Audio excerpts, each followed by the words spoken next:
बिस्मिल्लाहिर्रहमानिर्रहीम। अस्सलाम वालेकुम दोस्तों, मैं हूं शाहिद नईम और आईसीटी की एक नई वीडियो के साथ हाजिर खिदमत हैं।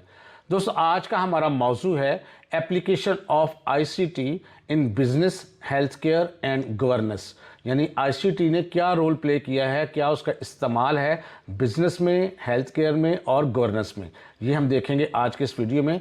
इससे पहले कि हम अपने मौजू का आगाज़ करें, तमाम वो दोस्त जो इस चैनल पे नए हैं उनसे गुजारिश है कि अगर अभी तक आपने हमारे चैनल को सब्सक्राइब नहीं किया तो चैनल को सब्सक्राइब कर लीजिए और उसके साथ नजर आने वाले बेल के आइकन पर क्लिक करना मत भूलें।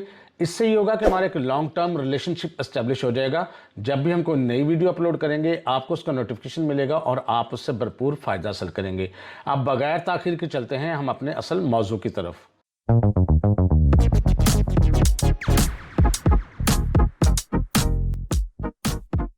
तो दोस्तों, अब हम देखेंगे what is applications of ICT in health care, business and governance. ये मुख्तलिफ चीज़ें हैं जिसने आईसीटी को हमारे लिए बहुत इंपॉर्टेंट बना दिया है। In the 21st century information and communication technology यानी ICT has become the backbone of modern society. ये इसने अब मॉडर्न सोसाइटी की रीढ़ की हड्डी की हैसियत इख्तियार कर ली है, यानी बहुत इंपॉर्टेंस है इसकी। Its role extend beyond communications and entertainment into the key sectors such as, यानी इसका जो रोल है वो सिर्फ इंटरटेनमेंट या कम्युनिकेशन की हद तक नहीं रहा, बल्कि हमारा रोज़मर्रा की ज़िंदगी के मुख्तलिफ शोबों में भी इसका रोल बढ़ गया है। जैसा कि बिज़नेस में इसका रोल बढ़ गया है, हेल्थ केयर में बढ़ गया है और गवर्नेंस में बन गया है। ICT is making systems faster, more efficient and more transparent. तो आईसीटी ने आपका जो निज़ाम है उसको तेज़ कर दिया है, एफिशिएंट कर दिया है और ट्रांसपेरेंट, यानी उसमें किसी किस्म की कोई कोताहियों की गुंजाइश अब नहीं रही। तो अब हम देखते हैं इन तीनों शोबों में क्या रोल प्ले किया है आईसीटी ने। सबसे पहले हम देखते हैं कि आईसीटी ने बिजनेस में क्या रोल प्ले किया है। इसमें क्या है, ICT in business, ICT has made buying and selling possible through online platforms. अब हम आपको पता है कि ऑनलाइन प्लेटफॉर्म्स के ज़रिए चीज़ों को बाय करते हैं या सेल करते हैं और तकरीबन हर बंदा इसमें इन्वॉल्व है। ई कॉमर्स अलाउज कस्टमर, और इसको ई कॉमर्स कहते हैं। E commerce allows customers, e commerce इजाज़त देती है आपके कस्टमर्स को to shop at any time, कि वो किसी भी वक्त ख़रीदारी कर सकें। ज़रूरी नहीं है कि रात को अगर बाज़ार बंद है तो आप ख़रीदारी नहीं कर सकते। कंपेयर प्राइसेस, एक चीज़ को दूसरी चीज़ के साथ, एक प्राइस को दूसरी प्राइस के साथ कंपेयर कर सकते हैं। एंड रीड प्रोडक्ट रिव्यूज़, और ख़रीदने से पहले जो लोग उसको इस्तेमाल कर चुके हैं उनके रिव्यूज़ को भी जान सकते हैं। तो ये सारा कुछ कैसे पॉसिबल हुआ, आईसीटी की वजह से। इसके अलावा जी इंटरप्राइज मैनेजमेंट सिस्टम्स, तो large business use ICT based systems such as enterprise resource planning, ERP कहते हैं इसको, enterprise resource planning, to integrate different businesses functions, कि वो बिजनेस के जो मुख्तलिफ फंक्शंस होते हैं, बड़े बिजनेसेस, वो आपस में एक दूसरे के साथ लिंक अप हो जाएं, हर एक को पता हो कि क्या हो रहा है। ERP कनेक्ट्स फाइनेंस, ये फाइनेंस को कनेक्ट करती है इन्वेंट्री से, कि आपके पास स्टॉक कितना है, सेल कितनी हो रही है, एंड ह्यूमन रिसोर्सेज क्या है आपके पास, providing managers with the clear picture of the entire organisations. तो ये मालिकों को या मैनेजर्स को इस बात की क्लियर एक पिक्चर देती है कि आपके पास स्टॉक कितना है, सेल्स कितनी हो रही हैं, लॉस में जा रहा है, प्रॉफिट में जा रहा है, इन्वेंट्री कितनी है, हर चीज़ आपकी फिंगर टिप्स पे होती हैं। तो ये किसकी बदौलत हुआ, आईसीटी की बदौलत। इसी तरह digital banking and mobile payments, ICT has revolutionised banking. अब बैंकिंग के निज़ाम में इनकलाब आ गया है आईसीटी की बदौलत। Instead of standing in long queues, बजाय इसके कि आप लंबी लंबी कतारों में या लाइनों में खड़े रहें, customers can use mobile apps. अब कस्टमर्स जो हैं अपने मोबाइल ऐप्स को इस्तेमाल करते हुए ट्रांसफ़र मनी, एक पैसा एक जगह से दूसरी जगह भेज सकते हैं, पे बिल्स, अपने यूटिलिटी बिल्स पे कर सकते हैं, and even apply for loans, हत्ता कि वो कर्ज़ों के लिए भी इंटरनेट से ही अब राब्ता करके बैंकों से कर्ज़े ले सकते हैं, नया अकाउंट खोल सकते हैं, चेकबुक इशू करवा सकते हैं, कंप्लेन फाइल कर सकते हैं, बैंक ड्राफ्ट बनवा सकते हैं। सब कुछ अब पॉसिबल है इंटरनेट की एप्लीकेशंस या बैंकिंग ऐप्स की बदौलत, और ये आईसीटी की बदौलत ही हुआ है। इसी तरह कम्युनिकेशन एंड कैलिब्रेशन टूल्स, बहुत सारे हमारे कम्युनिकेशन और कैलिब्रेशन टूल्स हैं जिनके ज़रिए डेटा हम शेयर कर सकते हैं एक दूसरे के साथ। ICT tools like Zoom, Microsoft Teams and Slack make it possible for employees to collaborate across different countries, कि वो मुलाजमीन जो हैं मुख्तलिफ ममालिक में एक दूसरे से रब्ता कर सकते हैं इन टूल्स की बदौलत। वर्चुअल मीटिंग्स सेव टाइम्स, और इस तरह की जो मीटिंग्स होती हैं जो एम्प्लॉइज़ के साथ हम करते हैं या कर सकते हैं, ये आपका टाइम और पैसा बचाती हैं। रिड्यूस ट्रैवल कॉस्ट, आपकी जो ट्रैवल की कॉस्ट है वो भी बचाती हैं। And allow business to operate 24/7, और 24 घंटे हफ्ते में 7 दिन आप अपने बिजनेस को ऑपरेट कर सकते हैं जहां से मर्जी बैठ के। इसी तरह अगर हम मज़ीद इसमें देखें तो हेल्थ केयर की बात करते हैं कि हेल्थ केयर में क्या क्या इनकलाब आया है इसकी बदौलत। इलेक्ट्रॉनिक हेल्थ रिकॉर्ड्स अब बनने शुरू हो गए हैं, इसको कहते हैं EHR, यानी इलेक्ट्रॉनिक हेल्थ रिकॉर्ड्स। ये क्या करते हैं? Hospitals now use digital systems to maintain patient records. अब हॉस्पिटल्स जो हैं वो डिजिटल सिस्टम को इस्तेमाल करते हैं ताकि पेशेंट का रिकॉर्ड रख सकें। EHR इंक्लूड्स पेशेंट्स, इसमें क्या क्या होता है? मेडिकल उसकी हिस्ट्री होती है पेशेंट की, एलर्जीज़ क्या है, उसको किस मेडिसिन से एलर्जी है वो बताते हैं, कौन कौन से टेस्ट लिए गए हैं, टेस्ट के रिकॉर्ड बताए जाते हैं। इसी तरह कौन कौन सी मेडिसिन प्रिस्क्राइब की गई हैं इसका भी रिकॉर्ड रखा जाता है। These records are available instantly to doctors, और ये किसी भी वक्त किसी भी जगह डॉक्टर को अवेलेबल होते हैं रिकॉर्ड, ताकि वो देख सके उसकी मेडिकल हिस्ट्री क्या है। Reducing errors and duplication of test, ताकि एरर्स को रिमूव किया जा सके, डॉक्टर्स को फ़ौरन पता लग जाए कि टेस्ट हो कौन से चुके हैं और किसी किस्म की गलती के चांसेस बहुत कम हो जाते हैं।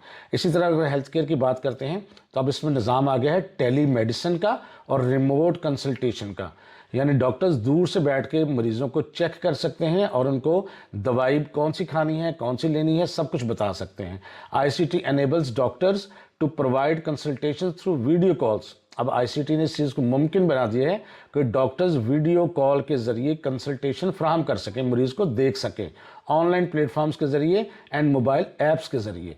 This service is essential for patients in rural और रिमोट एरियाज़। ये सर्विस जो है दूर दराज के इलाकों में रहने वालों के लिए बहुत ही मुफीद और बहुत ही अहम है। Who can not easily access hospitals, जो आसानी से हॉस्पिटल्स नहीं जा सकते, तो दूर दराज के इलाकों में जो लोग रहते हैं वो भी इस सहूलत से फ़ायदा उठा रहे हैं। इसी तरह medical research and knowledge sharing के लिए भी ये चीज़ बहुत ज़्यादा अहम है। ICT connects researchers across the globe, तो जो भी पूरी दुनिया के अंदर रिसर्चर्स हैं जो रिसर्च करते हैं उनको आपस में कनेक्ट कर दिया है, making it possible to share findings instantly, कि जो चीज़ें वो अखज़ करते हैं, जो नताइज निकालते हैं, उनको फौरी तौर पे वो दूसरों के साथ शेयर करते हैं। यानी दुनिया के एक कोने में अगर कहीं रिसर्च होती है तो उसका नतीजा दुनिया के दूसरे कोने में फ़ौरन पहुंच सकता है। मेडिकल डेटाबेसेस सच एज, और बहुत सारी मेडिकल की डेटाबेसेस हैं जिसमें उसके रिकॉर्ड होते हैं मेडिकल की, मेडिसिन के चीज़ों के, जैसे कि पब मेडिकन और मेडलाइन, ये डेटाबेसेस के नाम है। एंड WHOs यानी world health organisations digital platforms provide the latest updates on disease and treatments. और WHO क्या करता है, जो भी लेटेस्ट अपडेट होती है किसी बीमारी के मतलब या उसके ट्रीटमेंट के मतलब, तो वो भी फौरी तौर पे शेयर कर देती ताकि लोगों को अपडेट नॉलेज रहे। इसी तरह डायग्नोस्टिक्स टूल्स एंड इक्विपमेंट्स, बहुत सारे ऐसे टूल्स और मशीनरी आ चुकी है जिसके ज़रिए बीमारियों को समझना और डायग्नोज करना बहुत आसान हो गया है। ICT powers modern diagnostic machines like MRI machines या MRI स्कैनर्स आ गए हैं, CT स्कैन्स आ गए हैं एंड ऑटोमेटेड ब्लड एनालाइजर्स आ गए हैं। ये फौरी तौर पे आपको बताते हैं कि क्या बीमारी है, किस किस्म की बीमारी है, उसका ट्रीटमेंट किस तरह हो सकता है। These tools provide accurate results, और बहुत ही ज़बरदस्त रिजल्ट एक्यूरेट देते हैं इन लेस टाइम, बहुत ही कम टाइम में, अलाउइंग फॉर फास्टर ट्रीटमेंट, ताकि जल्द अज जल्द तेज़ी से ट्रीटमेंट किया जा सके। तो हेल्थ केयर में भी इनकलाब बर्पा कर दिया है कि ICT ने। अब हम बात करते हैं कि गवर्नेंस, यानी जो हमारी गवर्नमेंट है वो कहाँ कहाँ इसको इस्तेमाल कर रही है ICT को। तो यहाँ पर आपके पास बेशुमार गवर्नेंस सर्विसेज हैं। ICT enables citizen to access government services online without visiting offices. अब आपको ऑफिसेज में जाने की ज़रूरत नहीं रही। आप जैसे फ़र्ज़ करें आपने अपनी एक रिटर्न फाइल करनी है, टैक्स रिटर्न, आपको ऑफिसेज में जाने की ज़रूरत नहीं है। आपने कोई पासपोर्ट अप्लाई करना है, आपने अपना कोई शनाख्ती कार्ड अप्लाई करना है, अपना बे फॉर्म अप्लाई करना है, मैरिज सर्टिफिकेट अप्लाई करना है, कोई डेथ सर्टिफिकेट की एंट्री करवानी है, तो ऑफिसेज में जाने की ज़रूरत नहीं। अब ये सब चीज़ें ऑनलाइन हो सकती हैं। दिस रिड्यूसेस पेपर वर्क, इसने पेपर वर्क को कम कर दिया है, ट्रैवल कॉस्ट को कम कर दिया है एंड रिड्यूस ब्राइबरी और रिश्वत का भी खात्मा कर दिया है। खात्मा नहीं किया तो कम ज़रूर कर दिया है। इसी तरह जी biometric systems and national identity, biometric system का यानी जो अंगूठे हाथ लगाते हैं ना हम लोग, उसका निज़ाम मुतारफ़ हो चुका है। ICT has enables governments to build secure identity systems based on fingerprints, iris scans and facial recognition. तो अब गवर्नमेंट के पास ये सहूलत है कि वो आपके बायोमेट्रिक्स के ज़रिए यानी अंगूठी या उंगलियों के निशान के ज़रिए आपकी आंखों को स्कैन करके या आपके जो फेशियल एक्सप्रेशंस हैं या आपका जो चेहरा है उसकी शनाख्त करके मुख्तलिफ़ चीज़ों को वो ऑर्गेनाइज कर सकते हैं। अब आपको पता है आपने कोई सिम निकलवानी हो तो आपको बायोमेट्रिक्स चाहिए है। अगर आपने किसी जगह कोई एंट्री करनी हो तो बायोमेट्रिक्स होती है। अगर आप बैंक में अकाउंट खुलवाना चाहते हैं, ट्रांजैक्शन करना चाहते हैं बड़ी, तो भी बायोमेट्रिक होती है। बहुत सारे एयरपोर्ट्स में सिर्फ आपकी आंखों को स्कैन करके आपको जो है इमिग्रेशन क्लियर कर दी जाती है। इस तरह बेशुमार चीज़ें हैं जो ICT के ज़रिए मुमकिन हो रही हैं और आहिस्ता आहिस्ता चीज़ें तरक्की कर रही हैं। इसी तरह डिजिटल गवर्नेंस ऐप्स आ चुकी हैं।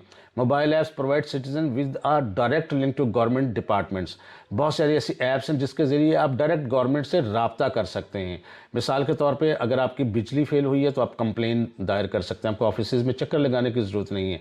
आप किसी डिपार्टमेंट के बारे में इंफॉर्मेशन चाहते हैं, बिल्कुल आपको मिल सकती है। किसी के बारे में कंप्लेन करना चाहते हैं, बिल्कुल मिल सकती है।